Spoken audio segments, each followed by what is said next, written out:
Jeg bruger en hel del tid på min trædrejning, og her de sidste åringer har jeg måske brugt en 5-6 timer om ugen.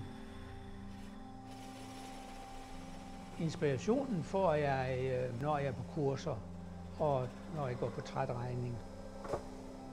Der kan man se det, der kan man ligesom røre ved det, så det er der, man får idéerne og udvikler dem videre fra. Trædrejning, det betyder rigtig meget for mig. Det giver sådan ro i sindet.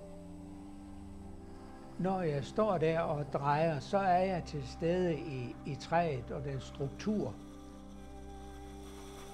Jeg ved for eksempel, at jeg vil lave en skål, men jeg ved på forhånd ikke noget om, hvilken form den skal have.